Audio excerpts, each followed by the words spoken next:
Hello दोस्तों, नमस्कार। तो मैं आज आपको बताने वाला हूँ हिस्ट्री ऑफ जो इंडिया है उसमें एंशिएंट इंडिया, मेडिवल इंडिया और मॉडर्न इंडिया। तो एंशिएंट इंडिया का जो टाइम पीरियड है वो कब से लेके कब तक है, फिर मेडिवल, फिर मॉडर्न। उस टाइम पीरियड में कौन कौन से रूलर आए और कौन कौन से रूलर कितने वर्षों तक राज किया, उसके बाद कौन से रूलर रहे, वो सारा डिटेल्स एनालिसिस होगा। तो इसके लिए आपको जो करना क्या है, तो वो आपको ये चार्ट खरीद लेना है। जैसे कि ये जो चार्ट है मैं आपको दिखा रहा हूँ, पूरा ये मैप चार्ट है। इसको आप आराम से दीवार पे लगा सकते हैं टेप की सहायता से।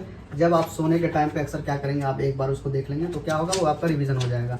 ये पूरा चार्ट है, इसको 2 फोल्ड में किया हुआ है, ये काफ़ी लंबा है, पूरी दीवार में आप लगा सकते हैं। इस चार्ट में पूरा मेंशन किया हुआ है एंशिएंट से लेके मॉडर्न तक। जैसे कि एंशिएंट में आपका है पूरा इंडस वैली सिविलाइजेशन, जैसे कि 2500 BC में जैसे इंडस वैली सिविलाइजेशन की शुरुआत हुई थी।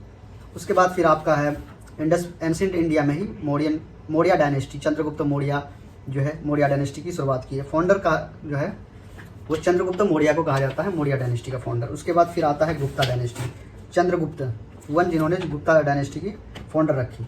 उसके बाद फिर आता है kingdoms of south India. South India के कौन कौन से किंगडम थे, महेंद्र, वर्मन, पल्लव, इस प्रकार के किंगडम थे।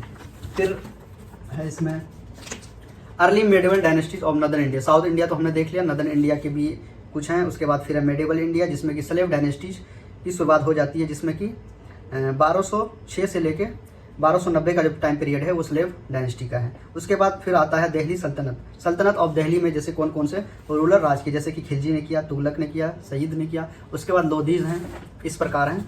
तो खिलजी जो डायनेस्टी थे वो थे 1290 से लेके 1320 तक का। फिर तुगलक डायनेस्टी आए 1320 से लेके फिर आपका 1414 तक, यानी सबसे लंबा रूल करने वाला वही है। उसके बाद फिर आता है सईद जो है 1414 से 1450। फिर आपका आता है लोधी। उसके बाद फिर धीरे धीरे जो है वो बहुत सारे प्रोविंसेस में फिर आता है आपका मुगल एम्पायर। मुगल एम्पायर जो है वो 1526 में आता है, जिसमें कि फिर बाद में बाबर का असैसिनेशन होता है।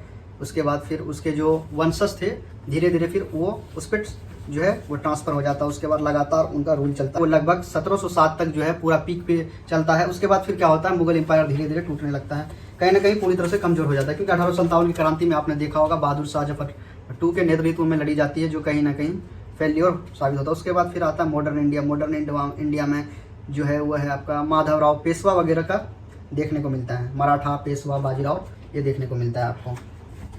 फिर मॉडर्न इंडिया से ही आपकी शुरू हो जाती है 1857 की जो क्रांति होती है, फर्स्ट वार ऑफ इंडिपेंडेंस। उसके साथ क्या होता है, ब्रिटिश क्राउन का रूल स्टार्ट हो जाता है, जो कि 1947 तक चलता है। तो ये चीज़ आप इसमें पूरी तरह से कवर कर लीजिएगा, तो ये आपको काफ़ी हेल्पफुल रहेगा आपके लिए। अगर आपको ये आसानी से मार्केट में मिल जाएंगे। इसकी कॉस्ट जो है वो ज़्यादा नहीं है, लगभग 20 से 30 रुपये के कॉस्ट में आपको पड़ेंगे। ये आपके लिए काफ़ी हेल्पफुल रहेगा। तो एक बार इसको जरूर मार्केट से परचेज कर सकते हैं और इसको दीवार पे चिपका लें। सोने के समय आप एक बार ऊपर से नीचे देख लें। मुझे लगता है कि आप अगर 10 दिन इसको देख लेंगे तो आपको पूरी तरह से याद हो जाएगा। इसके अलावा मैं नेक्स्ट वीडियो में पार्ट 2 जब आएगी तो उसमें मैं इंडियन कॉन्स्टिट्यूशन जो है, खास आपको बेसिक जो है fundamental rights, directive principles, articles जो हैं आपके जितने भी, उसके बाद स्केड्यूल वगैरह जो हैं वो डिस्कस मैं आपको पूरा एक्सप्लेन के साथ बताऊँगा। तो इस वीडियो में फिलहाल इतना ही। तो चलिए, धन्यवाद।